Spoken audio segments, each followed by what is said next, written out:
जय श्री कृष्णा मित्रों, अब हम बढ़ते हैं श्रीमद् भागवत गीता के द्वितीय अध्याय के 47वें श्लोक की ओर। कर्मण्यैवाधिकारस्ते मा फलेषु कदाचन मा कर्म फल हेतुर्भूर्मा ते संगोऽस्व कर्मणि।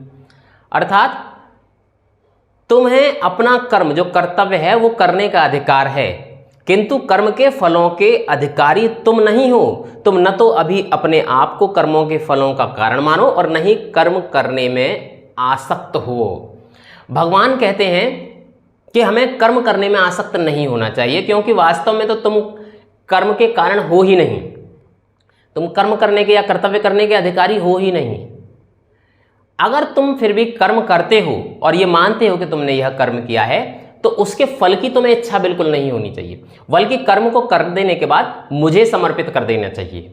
कर्म के फल की इच्छा ही तुम्हें नीचे की ओर लेकर जाती है। इसलिए कर्म को करने के बाद उसकी जो सुख है उसकी इच्छा बिल्कुल मत करो, परंतु ये भी मत करना कि कर्म ना करने की सोच लो, यानी कि कर्म से विलग भी मत होना, कर्म से दूर भी मत होना। कर्म भी करना, परंतु कर्म का जो फल है उस फल को भोगने की इच्छा बिल्कुल मत करना, बल्कि कर्म को करके मुझे समर्पित कर देना। दूसरे अध्याय का 48वां श्लोक है, योगस्थः कुरु कर्माणि संगम त्यक्त्वा धनंजय सिद्ध्य सिद्ध्यो समो भूत्वा समत्वम योग उच्यते। अर्थात हे अर्जुन, जय अथवा पराजय की समस्त आसक्ति त्याग कर समभाव से अपना कर्म करो, ऐसी समता ही योग कहलाती है।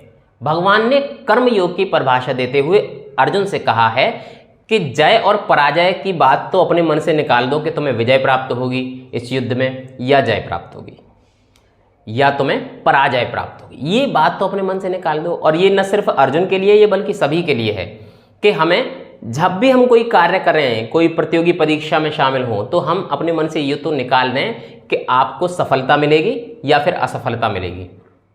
इन चीज़ों को त्याग कर हम कर्म की ओर ध्यान दें, अपना टारगेट कर्म को पूरा करने में करें। अगर आप अपना 100% देंगे तो आपको विजय प्राप्त होगी ही, लेकिन फिर भी आपको विजय के प्रति आसक्त नहीं होना है, बल्कि निरंतर कर्म करते रहना है। भगवान ने इसी को कर्मयोग कहा है और इसी के प्रति अर्जुन को आगे बढ़ने के लिए प्रेरित भी किया है। दूसरे अध्याय के 49वें श्लोक की ओर बढ़ते हैं, दूरेण ह्यावरम कर्म बुद्धि योगा धनंजय बुद्धौ शरणमन्विच्छ कृपणाः फल हेतवः।